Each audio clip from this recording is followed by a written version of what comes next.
Well, I've just taken the passenger door off. I should have left it on and taken the video to show you what I mean. What I was going to say is I'm trying to sort out door gaps. Now, the door gaps on the back one, I'm quite happy with that.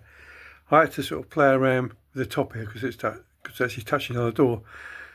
Anyway, and I think it's been squashed in. The problem I've got is when the door's actually in its opening, it's actually touching on there and pretty much all the way down there. But when you come to the other side, when you come to here, there's a massive great big gap. And also there's a gap here. So what I'm going to do, I've made some spacers, don't you see them that well. And now I've got to obviously weld them on and grind them up and make them nice and neat. But they're going to go in here. So consequently what I do is push the door over that way. Hopefully close this gap up, and open this gap. So what I don't know what could possibly go wrong. Everything. I've got to do the bottom one as well yet. So I thought we'll just make the spaces for the top. And we'll go from there. Obviously there's some dodgy tacking on the wing now. I've got to finish that off in a minute anyway. I want to tack it up and grind it nice and flush. Oh, wish me luck.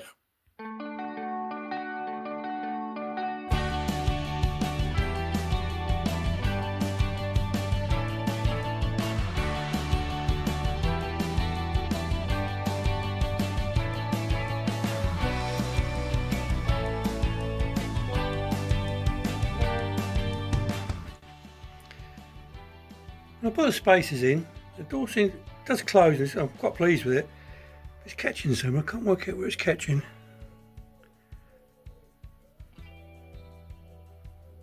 It's catching on the bottom there somewhere. Because when you close it, it's, you might be able to see it, but rubbing on something. I might have to go inside and have a look.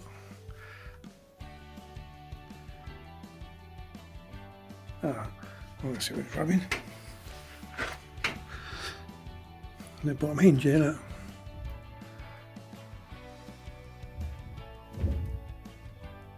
Just on there. I'm going to have to release some of the fillers come out anyway. Oh, that's alright, that's not so bad. It does actually close alright. No, it's not going to be a filler out. Gap is about as good as it's going to get, I think. I think it's going to get any better than that. Marvellous. Still runs out here a little bit. I'll have to have a think about that. And the gap sort of down here is alright. It's not marvellous. I could actually go over another mil, I reckon, another millimetre. I'll have to give it a measure up and just see what it looks like.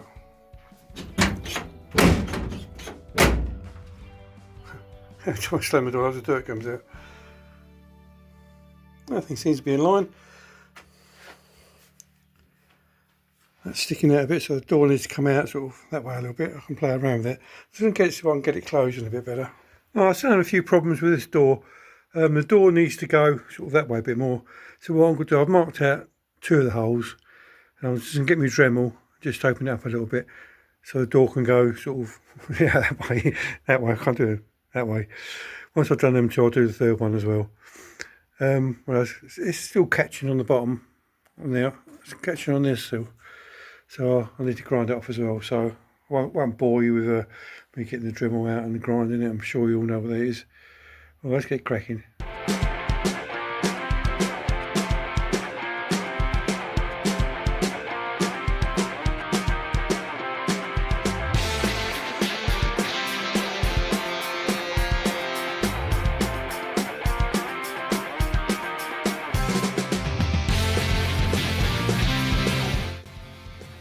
Well, I've elongated them holes.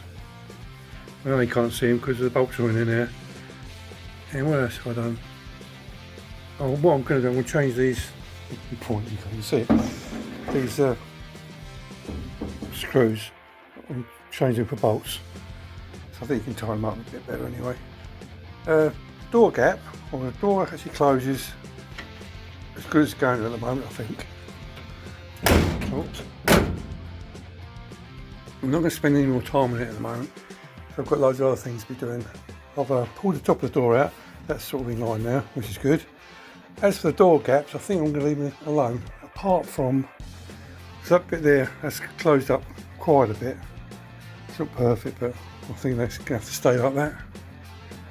And then the top of here, I'm just going to grind that off and re-weld it. I'm not going to worry about that, that's still a little bit out there. And that needs bending out just a tiny little bit to match up. I'll put the camera, you might actually be able to see what I'm talking about. That top bit there needs pulling, that needs to come towards me a little bit. And the rest of the gaps, I think I'm going to leave them alone at the moment. I can play around another day, but this is the best door. I slammed it, but it doesn't really need slamming. Is there a little bit in the bottom there? That's sort of in line, they're all in line, that's in line. Swage line's in line. Swage line there is in line, sort of. So that's all really good. So I think what I need to do now is do a bit of welding. I'm going to weld this bit here up and see if I can get rid of that big hole that I put in there. If I can do that, then that'll be this sort of part of the job done. Then I can move on to something else. The bit I'm looking forward to really is a bit of some, oh, I'm stuttering. It's some mechanical work. I've got the engine to do. I'll go and show you. Well, this is the engine that's going in. I brought it as a runner. The bloke I got it from seems a quite honest person.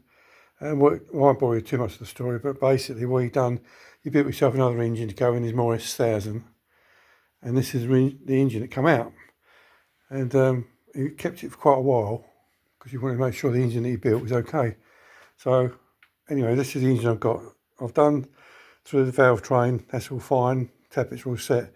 These manifolds were off the original engine which is still in the car, and so is the carburettor. The thing I was going to do, I've got another engine down there. I've got an SU that come off of this engine, which is, I don't know if it's any good or not, but it's a long story, but basically I was only after the clutch and the flywheel. And when I went to pick it up and the bloke threw everything in, he said, well, give me another tenner and you take the whole lot, which I did. Anyway, back to this engine again. What I want to do, because it's been sitting on the sump all the time, I don't really know what it's like inside, so hopefully the next video, I won't do it now, but the next video, once you can take the sump off, and we'll have a look together to see what I brought. I'll probably take one of the shells off, one of the mains and one of the rod ends, just to have a quick look. But I need to get a manual, because I don't know what the torque settings to tighten them back up to. Anyway, that's enough of the waffle. Let's get on with the proper car.